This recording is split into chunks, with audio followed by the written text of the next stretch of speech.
ආයිබෝන් සුබ දවසක් සියලු දෙනාටම. ඒ විශේෂයෙන්ම අපි මේ වෙනකොට අපි දැක්ක ඊයේ මේ රාජ්‍ය මේ ආරක්ෂක පනතක් ගේන්න ඕනේ කියන කාරණාව යෝජනා කරලා තියෙනවා. ඇත්තෙම ඒ පනතද ඒ මොකක්ද? එතකොට මේ රටේ කියන්නේ ත්‍රස්තවාදය වැළැක්වීමේ මොකක්ද මෙසිට ගේන මේ පනත කියන කාරණාව ටිකක් අපි හොයලා බැලුවොත් ආරවුස්සලා බැලුවොත් මේ වෙනකොට මම යෝජනා කරනවා මේ රාජ්‍යයට විශේෂයෙන්ම තව අවුරුදු 2ක් විතර යනකොට මේ රජයේ පරිහානිය ඒ පරිහානියටපත් වෙන්න හේතු කිහිපයක් මම මේ මහමැතිවරණ ඉතලා මම මහමැතිවරණ ඉදිරිපත් වෙලා මම පහුවෙදා කිව්වා YouTube එකට කියලා තියෙනවා. ඒකේම මේ රජය අපි දකිනවා පහුගිය රජය දැඩිව විවේචනය කරපු කණ්ඩායමක් තමයි මේ රජයේ ඉන්නේ. විශේෂයෙන් මේ ජනාධිපතිවරණය මේ මැති මණ්ඩලයේම පහුගිය එක රජයක් නෙවෙයි මම හිතන්නේ සෑම ගාන අවුරුදු මම හිතන්නේ 20ක් 30ක් මේ කරපු පාලන තන්ත්‍රයන් කරපු රජයවල් දැඩිව විවේචන අඩු කිරන්න උද්දමනය එතකොට විදේශ වලින් ඇවිල්ලා මක් ගැහුවොත් ඒ වගේම යම් පාරක් ඇදුවොත් වැස්සක් වැස්සොත් කියන්නේ මොනවා හරි අධ්‍යාපන ශාස්ත්‍රයක් මොනවා හරි වුණොත් එහෙම මේ දැන් පවතින රජය දැඩිව ඒ පවතින රජයන් විවේචනය කරලා ඒ දේවල් වඩා සුණු විසුණු කරපු කණ්ඩායමක් තමයි මේ රජය කරන්න කියන කාරණාව බොහොම වගකීමෙන් අපි අතීතය සහ වර්තමානය තුල අනාගතය දකින්න ඕනි කියන කාරණාව ජනතාව දැනුවත් කරනවා. ඊළඟ කාරණේ තමයි ඇයි මෙවැනි පනතක් මේ ගේන්නේ? අපි දකිනවා තව අවුරුදු 2ක් විතර යනකොට මේ බොරුව ඇත්තත් එක්ක කිඳා බහින කාලය වෙන්න නියමිතයි. ඒ නිසා දැන් මොන්ට බයක් තියෙනවා. දැන් අපි දැක්ක කාලේ වගේම නැවත මේ රටේ ඉන්න පුළුවන්. එතකොට මිනිස්සු උසිගන්නන්න පුළුවන්. ওই වගේ දේවල් දැන් ඒ පනතේපල ඒ වගේ දේවල් විවිධ ඉහරහා අත්අඩංගුවට ගැනීම ඒ වගේම ඒ වගේ කරන්න පුළුවන් කියන කාරණා. ඉතින් මම විශේෂයෙන්ම ජනතාවකින් ඉල්ලනවා ඒවට ඔබ ජනතාවක් හැටියට කවදාවත් පෙළඹෙන්න එපා. මොකද හැම කරන ක්‍රියාවකටම ප්‍රතිඵල සහ ඒ නඩු අහන්නේ කියන්නේ ඇත්තම ඒවා අහනවා ඉබේ අහනවා ස්වභාව ධර්මයට ඉඩ දෙන්න කියලා තමයි යෝජනා කරන්නේ. ඔබට යම් දේශපාලන මතයක් ඇති, ඒ වගේම ඔබට යම් දේශපාලන පක්ෂයක ඔබ ඇති, ඔබේ දේශපාලන පක්ෂයෙන් මොනවා හරි දෙයක් අරගෙන ඇති. ඒ නිසා ඔබේ පක්ෂයට පහළ වෙලා ඇති. ඒ නිසා මම විශේෂයෙන්ම ජනතාවට යෝජනා කරනවා කිසිම රට තුල තමන්ගේ මේ රට කියන්නේ ඔබේ අම්මා ඔබේ ලස්සන ඕන දේශපාලන කණ්ඩායමක් වෙලා බලය දීලා තියෙනකොට මේ රට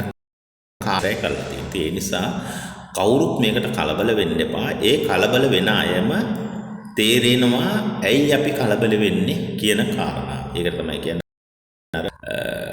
කෙහෙල් කැන්ට හොරෙන් වැටපනිනවා කියන කාරණාව තමයි ඇත්තෙන්ම මම කරන්නේ. ඒ නිසා ওই ඕන පනපනක් ගෙනාවත් බොහෝම ටික කාලයයි මෙයා ඉන්න සිද්ධ වෙන්නේ. මොකද හේතුව තමයි එක පැත්තකදී නොහැකියාව ඉස්මතු වෙනවා. තව පැත්තක මට තමන්ගේ රටේ භාෂාව, තමන්ගේ රටේ මේ ආගම, තමන්ගේ රටේ තියෙනා මේ ජාතීන් අතර සංහිඳියාව ගැන කිසිම අවබෝධ කණ්ඩායමක් තමයි මේ පාලනය කරන්නේ. ඒ නිසා ඕන් විසින්ම ඕන් විනාශ වෙයි කියන කාරණාව මට බොහොම සරලව පේනවා. ඊළඟ කාරණා මම කියන්න ඕනේ 27 වසර වෙනකොට තව අවුරුදු දැන් 27 මුල වගේ ආරම්භය තුලම මේ රට තුල දැඩිව මම හිතනවා ජනතා උද්ඝෝෂණ, ජනතාවගේ සිතුම් පැතුම්, ජනතා අභිලාෂයන් ඉෂ්ට බැරි වෙන තත්ත්වයක් උදා වෙයි කියන කාරණේකට හේතු තමයි අපි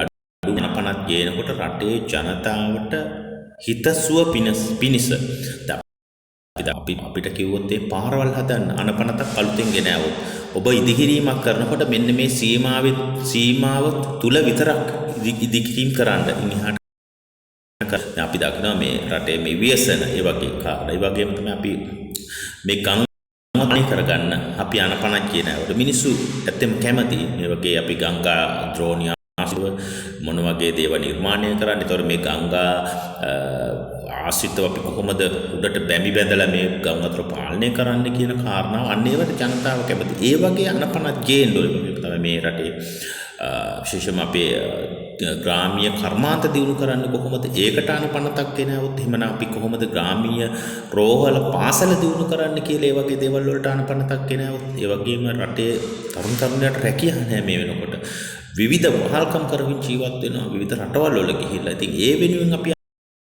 හොඳයි කියන කාරණා විශේෂයෙන් මම යෝජනා. අන්න ඒ වගේ අනපනත් වෙනුවට මේ ගෙනල්ලා මේ මං හිතන්නේ ඕන් දක්ෂ වෙනවා මේ ආණ්ඩුවේ දක්ෂ වෙනවා. ඒ වගේ දෙයක් ගෙනල්ලි වෙලා මේ තමන්ගේ දැන් මිනිස්සු තමන්ට එරිව නැගිටිනවා නම් යම් දෙයක් ඒකට වැටබඳින වැඩපිළිවෙලක් තමයි මේකේ ඉන්නේ කියන කාර්යය. අපිට මේ වෙලාවේ මේ සවිරෝධී ඒ වගේ පනත් අවශ්‍ය වෙන්නේ නැහැ. මොකද මේ ලංකාව කියන රටේ සියලු ජාතීන් නිදහසේ ජීවත් වෙන්න ආසයි, සියලු ආගම් නිදහසේ ජීවත් වෙන්න ආසයි. ඉතින් අපි ඒක දැකලා තියෙනවා. මොකද අපි දන්න මේ වෙනකොට සිංහල අපේ සහෝදරවරු දමිළ සහෝදරියන් දෙක විවාහ වෙලා, මුස්ලිම් සහෝදරවරු මුස්ලිම් අයත් එක්ක විවාහ වෙලා තියෙනවා.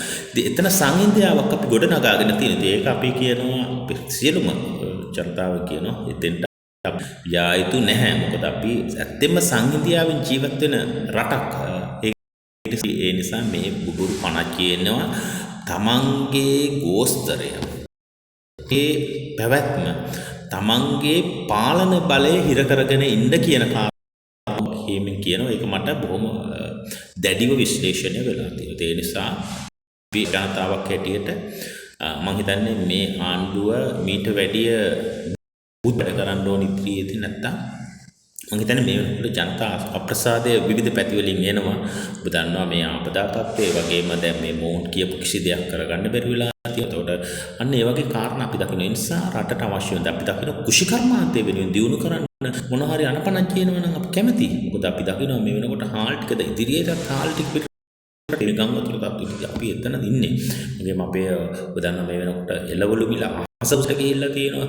අද සාමාන්‍ය පවුල් ළමයි දෙන්නේ අම්මා තාත්තට ජීවත් වෙන මම 60,000ක් විතර ඕනේ මාසේ කෑම ටික පාසල් සහ ඒ මේ කිඹයම සඳහා. ඒ වගේ ඒවා අපි මේ රජයකින් බලාපොරොත්තු වෙන රජය විශේෂ මැදිහත් වෙන්න ඕනේ මේ ජනතා ගැටලු සහ ජනතා ප්‍රශ්න විසඳනවා වෙනුවට තාවකේ අර බෙල්ල හිර කරන දේවල් තමයි මම හිතන්නේ. ඒවා මම හිතන්නේ එච්චර ලංකාවෙන් රටක් දියුණු වෙමින් පවතින රටක් තව අගාධයට යන රටක් හැටියට අපි ඊට වැඩිය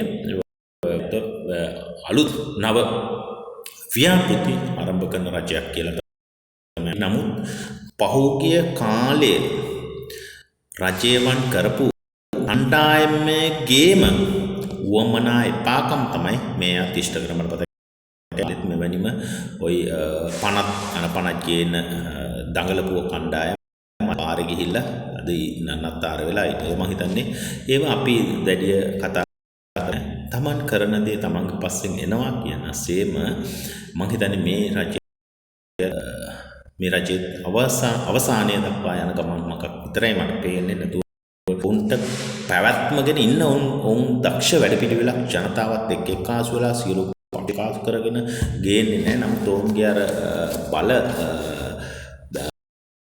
අපි දකිනවා කියන කාරණාවත් බොහොම වගකීමෙන් මතක් කරමින් මම සමුගන්නවා. ඉතින් අපි ජනතාවට කියන්නේ මේ රට දියුණු කරන්න, සංවර්ධනය කරන්න, ගොඩනගන්න නම් අලුතෙන්ම මිනිස්සුන් හිතන ජනතාවක් නිර්මාණශීලී මිනිස්සු සමග නිර්මාණශීලී මිනිස්සුත් එක්ක මිනිස්සුන්ගෙන් ආර්ථිකය ගොඩනගන්න පුළුවන්, සංවර්ධනය කරන්න පුළුවන් වැඩපිළිවෙලක් ගේන්න ගොඩනැගීම තුළින් විතරයි පවුලක් තුල ගමක් තුල රට හැටියට ආර්ථිකතේ පෝෂණය වෙන රටක මිනිස්සුන්ට වෙන දේවල් වලට යන්න අවශ්‍යතාවයක් වෙන්නේ නැහැ. ඉතින් ඒ නිසා අපිකෙන් පෝෂණය කිරීම දියුණු කිරීම ඉතා වඩේ. ඒ වගේ තමයි ගුණධම් පුරුදු පුහුණු කරන්න පණක් කියනවනම් අද පිරිහිමින් යන්නේ ගුණධම් පිරිහිමින් යන රටක් දිනවා. ඉතින් අන්න ඒ වගේ අපි දහම් පාසල් විවිධ සංවිධානත් එක්ක සාකච්ඡා කළ මේ තරුණ ප්‍රජාවගේ මනස ටිකක් හොඳ කරන්න අනපනක් කියනවා නම් හොඳයි. ඉතින් එහෙම අපිට පේන්නේ. ඉතින් අපි ඒ යෝජනා කරනවා ඉදිරියේදී අපි ඒ වැඩ කටයුතු කරමු. ජනතාවගෙන් අපි ආයාචනා කරලා ඉල්ලීමක් කරනවා නව පරම්පරාවට අලුත් රටක් අලුත් ගමනක් මේ දේශපාලන සංස්කෘතිය නෙමෙයි ලංකාවට අවශ්‍ය වෙන්නේ දහමින් පෝෂණය වෙන ඒ වගේ නිර්මාණශීලී මිනිස්සුන්ගෙන් එක්කාසු රට ගොඩ ගන්න සංවර්ධනය කරන්න පුළුවන් දේශපාලන මාර්ගයක් කියන කාරණාව සමග මම සමුගන්නවා. සියලු දෙනාටම සුබ දවසක්. බොහොම ස්තුතියි.